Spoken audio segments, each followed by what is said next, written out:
Hearing the order. Jill, would you deliver the invocation, please? Sure. Father God, thank you for the blessings of today. Help us make wise decisions, our council make wise decisions, and that are pleasing in your eye. In your name we pray. Amen. John, lead the flag.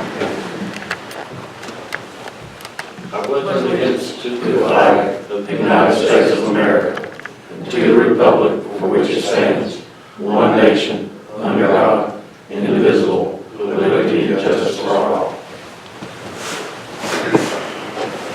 We have a short agenda. Would entertain a motion to approve.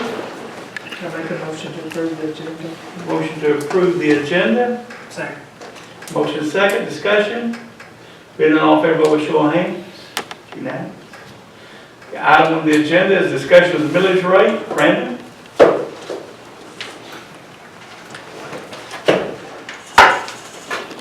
Thank you, Mr. Mayor, Council, Public. You may recall we had sought Council's direction on how to advertise for the millage rate. Subsequent to that, Lisa, the city clerk, placed in the paper. So for the general public, this is the first of 3 required public hearings. State mandates that if you do not do the recommended rollback rate, but if you advertise to maintain your existing millage rate, at least tentatively, then you're required to have public hearings, which the first is tonight. There'll be another public hearing next Monday at 9 a.m. for the third and final meeting preceding the October 7th meeting. So tonight, Mr. Mayor, I'm here to answer any questions in regards to, this is not the adoption of the millage rates, obviously. The current millage rate you have in your packet. Would you call it out for the public? Yes, sir. Is 4.655. Staff at least is our city manager recommending to at least maintain that or consider maintaining that. At which point in time on the October 7th meeting, we'll have an opportunity to adopt the millage rate. I've got a couple of sheets in there to take a look at. Just if you wanted to have me reference it, I just gave a side-by-side comparison of some sample size residential and a couple of commercial properties of what implications there may be for maintaining the existing tax rate of 4.655 with 2018-2019 data.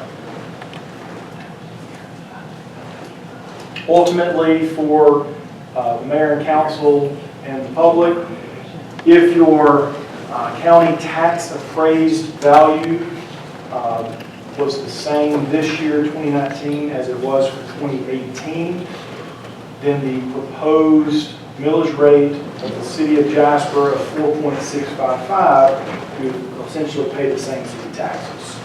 There is not a proposal to increase, even though the public hearing, the state mandated heading is because we would derive some increase to our tax digest, approximately $29,000. It does necessitate us to advertise a tax increase, but it's relative to the property and the county tax appraiser and how they appraised your property from last year to this year. Are you familiar with how they appraised it this year? I have, Mr. Mayor, looked through, I just took out a couple of major commercial properties on 515. Their valuation from 2018 to 2019 did not change at all. 2 of our largest retailers. And of the sample size of 1, 2, 3, 4, 5, 6, 7, 8, 9, 10, 11 residential properties. Of the 11, there were only 4 that appeared to have any sort of increase from 18 to 19. Trying to take a cross section. So there's a very few that's going to pay the entire increase? In accordance to this sample size I pulled from, which I tried to hit some in Arbor Hills, Main Street, Jeanette, Indian Forest, Fox Run, Piney Ridge, Ridgewood, Pinell. Of the 11 I pulled from, 4 of the 11 had a difference from 18 to 19. The remaining 7 was the same as last It's year. based on the reevaluation of their properties, specifically from the county office. Yes, sir. I was under the understanding that it's going to be an inflationary. So inflation didn't hit that, or was it something with new property resales, or? It was, Oh, yes. there was an inflationary growth for Jasper of $6,295,583. I don't know who that hit, but that's what I was provided to me from the tax assessor's office. So they should spread that over everyone should have an increase as far as the value of their property, inflationary. Something very simple at the tax office. I think they just hit a button and give you a certain percentage of inflationary growth. I was just looking, I was dumbing it down for me tonight, that in the event we had any public who were interested in the city's implications, what I wanted to illustrate was this first of 3 public hearings for the millage was to essentially maintain, or at least staff's recommendation, to maintain the existing millage rate. Now, it can be rolled back, but you cannot increase if you've advertised to make it. At the council meeting. Correct. After we have Correct. our public hearing. Once we were directed at staff level to at least advertise the millage rate at the October 7th meeting, council can maintain or roll back, they cannot increase. And we've, council, if you look at your 20 years that Brandon got for you, I was so boastful about never having an increase, but looking at 2000, what year we had there? 2000, the year 2000, we went from 4.63 to 4.71. What would that mean? That would be about 4% of a meal. I'm going to blame that on a Y2K glitch. Because we rolled it back to next year. I recall the circumstance we were having with the budget at that time, and somehow that we were running without a finance director at the time. Somehow that popped up, and we took the increase but rolled it back to the next year's, hopefully to get back all the way down to finally over the years 4.655. And Brandon, if you will, for the public, they're not here, but the new press and the newspaper is, no pickings. Explain to them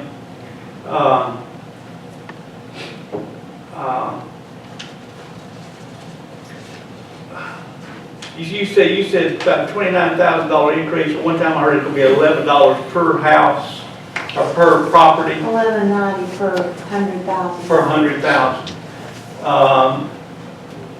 When you come to the council,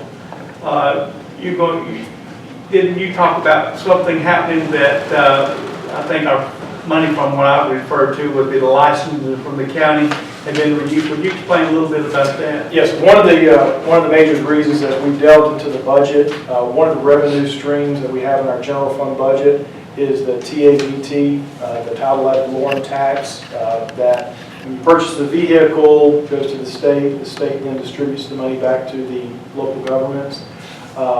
Preliminary estimates of what we've done in-house, it looks like there's about a $240,000, $250,000 conservative impact, negative impact to our budget for 2020. It will, and it already has, significantly impacted the 2019 budget because it began July 1. If I recall correctly, 2013, when they made the change, the TAVT and the way that it was allocated, apparently there was some sort of trigger that allowed for July 1 of 2019 to then start the reallocation. I don't know all the methodology behind it. All I do know is it has a serious negative impact for local governments throughout Georgia, Jasper being one of them, that we were running between $24,000 and $30,000 a month in revenue. I think the last 2 months we've been around $5,000, $6,000. So when we estimate at $240 to $250 negative hit to our revenue. I do not know where that is going to come from as we get into the budget process in October. Staff has cut some of that, but that's one of the, I guess, impetus of at least recommended to maintain, because any inflationary or incremental increase we get from the digest will help to offset some of our costs that we have with health insurance and or just normal operations when one of your revenue streams has been reduced that much. Have we had any annexations this year that would help offset as far as our growth is concerned? I've not analyzed that. Since February, I think there's been one annexation of residential property that's been confirmed. But in terms of being felt for the 2020, I'm not sure if that would have a positive impact. We have one or two new restaurants, new buildings. But those years that you looked at, and we'll throw this out there just for the council and the public, we were able to roll back over all those years and maintain status quo because we were growing and our tax digest has increased tremendously over the years because 25 years ago, thereabouts, the city was 3/4 mile around the courthouse, and now we go to Polecat Creek or the racetrack south and like say the Top Rock Post Office north, all those properties are in the city. So we've been able to grow through our annexations. So you might look in the future as annexation is your salvation for not raising taxes. And my experience, Mr. Mayor, has been if we were to continue to diversify from commercial to residential, you do want your commercial to play a more heavier part in offsetting some of the residential. So if you do have residential growth, you want your commercial growth to grow as well to help offset and to keep your property taxes somewhat divided. I don't know what the ratio is in terms of commercial to residential. That's part of what we'll be looking at in the budget process to see how we continue to maintain that, because when you have a Walmart at $10 million, 40% of that, assessed at 4.655, is pretty significant versus $200,000 piece of property assessed at 40% at a 4.655. So it just allows us to continue maintaining those general services. With that, Council, I'm pretty much done, except to say that I always like to roll back when we have one of these increases in our values, but I see the dilemma that you're up against because you've not done the budget yet. You got to get this number to get there, and I know everyone's going to come at you when they new car, new vehicles, or whatever the case may be. So you may have some serious decisions to make. Well, there's no across-the-board inflationary amount. I can speak to that because... I was going to recognize you. Just I'm sorry. Go ahead. I was done. Okay. I was going to recognize the council. What you were done, sir. Mine went up 37%, so, which I'll gladly pay, but I don't know why they call it inflationary, but some of the properties may be deemed have inflated in value, but... You got that already in the mail, I imagine. Yes, sir. Today. I'm not looking at mine. With that, other council members, thank you for that.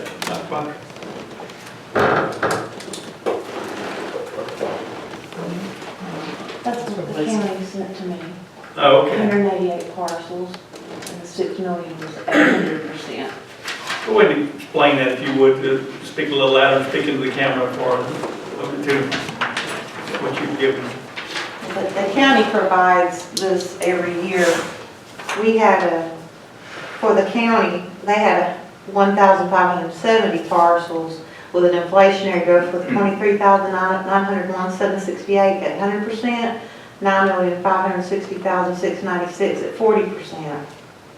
For the City of Jasper, we had 188 parcels for 100% growth, inflationary growth of 6,295,583, 40% of that is 2,518,231. But I don't get a printout of which parcels Got the inflation. got the inflationary growth. Look at mine. Council questions?